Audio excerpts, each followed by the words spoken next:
Paano mag-download engineer ng data galing sa controller natin papunta sa laptop?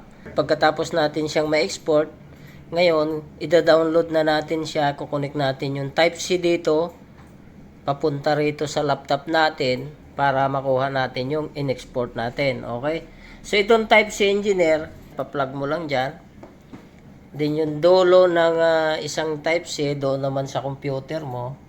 Ngayon, kung walang Type-C yung computer mo kung sakali, meron naman tayong Type-C to USB. Meron naman. Itong ginamit ko kasi ngayon, it is Type-C to Type-C. So, pwede nyo namang gamitin kung wala kayong Type-C to Type-C.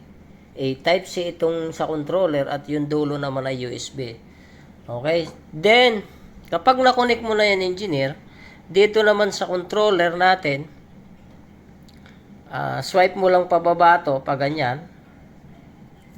Then hanapin mo yung USB. Yan.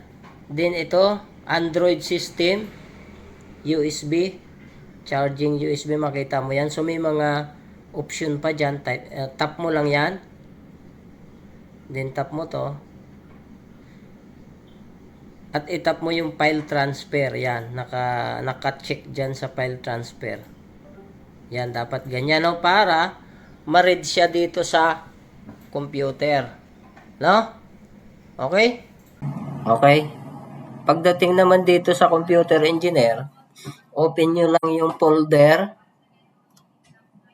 PC, drive C.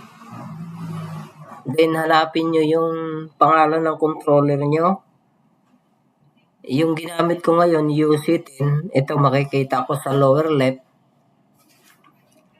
Yung ibang kung ang controller nyo, it's 10, it's 6, it's 9. So, makikita nyo naman dito yung engineer. Click mo lang to engineer. Kung ano yung controller name mo. Then, click mo yung internal storage. Then, hanapin mo yung SourcePad folder. Click mo. And export folder, click mo. Makikita nyo na yung mga in-export nyo katulad ito. Ito yung in-export natin na ang file name precision. Yan. Then meron din tayong in-export na Google. Ito KML. Yan. So ang extension file ng Google ay KML. Yan. Meron din tayong na-export DXF file para sa AutoCAD naman.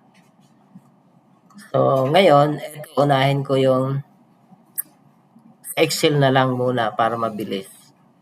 So, double click ko lang yan o kaya pwede nyong i-copy. And, ito. So, makikita nyo na yung mga data. Ayan na yung data engineer. So, ito yung pinaka-point name ko. Then, ito yung northing, easting, elevation, and code description. Okay? Ayan. So, ganun lang. Ganun lang yung pag-export ng data. Excel man yan, CSV, or DXF, AutoCAD DXF. Ayan, ito yung mga data na ito yung in-export natin na Excel. So, ganun lang din makikita mo na, ma-manipulate mo na yan, engineer. Okay, hanggang dyan lang muna yung export